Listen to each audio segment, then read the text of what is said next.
drugs. I was speaking to the head of Mexico because I complain constantly about people pouring in. Now our border is the strongest border we've ever had. We've gone from the worst border ever in history to the strongest border. But I was speaking to the president of Mexico, a very wonderful woman, actually, and I said, we were talking about drugs. You can't let people come through your country and come into the country. I was not that nice, but they understood what I was saying. And she said something that really got me. I said, you're not a big drug-taking nation? And she said, no, we are not a consumer. And I said, a consumer, what an interesting word. We're not a consumer nation. We're not a consumer of drugs. I said, what an interesting, and why is that? She said, well, we have very strong family values. I said, but we do too. We do too. We have very strong, our families are devastated by what's happening with fentanyl, and China will not be we're going to make a deal with China. They were not letting that happen anymore. And I had a deal, by the way, before I left. I had a deal with President Xi where they were going to give the maximum penalty to anybody making fentanyl and sending it into the United States. And their maximum penalty is the death penalty, and it would have stopped. But when the election turned out to be a rigged election, but that's okay. When an election turned out to be, it was an election that shouldn't have happened. All the things that happened. I'll give you an example. We wouldn't have had October 7th, Israel attack.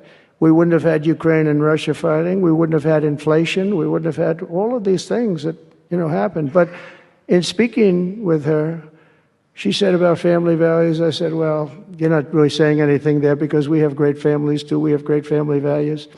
She said, plus we advertise a lot. I said, ooh, you mean you advertise about how bad drugs are? Yes, we do. We spend a lot of money on advertising. And I said, unbelievable. That was such a great conversation because we're going to spend hundreds of millions of dollars advertising how bad drugs are so that kids don't use them, that they chew up your brain, they destroy your teeth, your skin, your everything.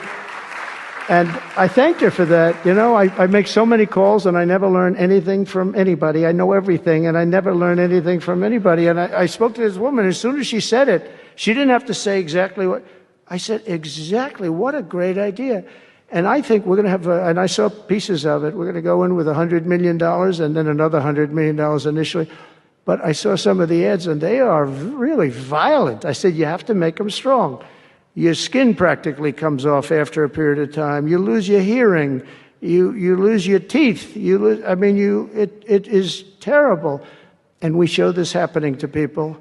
And I think we're going to, we did very well we had blue ribbon committees headed up by the First Lady of the United States and a lot of other people that, they have no idea the viciousness of these cartels and these people. And they're smarts. They're very smart, tough people. Making a fortune, by the way, an absolute fortune. But we got it down 18%, which was a record. But 18% is not great when you think about it. I think we could get it down 50 or 55 or maybe even 60% with advertising. So she really gave me something. I was going to call her and tell her that she did, but now I don't have to call her because she's going to be seeing this right now. So to the President of Mexico, thank you very much. I appreciate it. But we're going to do a great advertising campaign saying how bad it is, how drugs are so bad for you.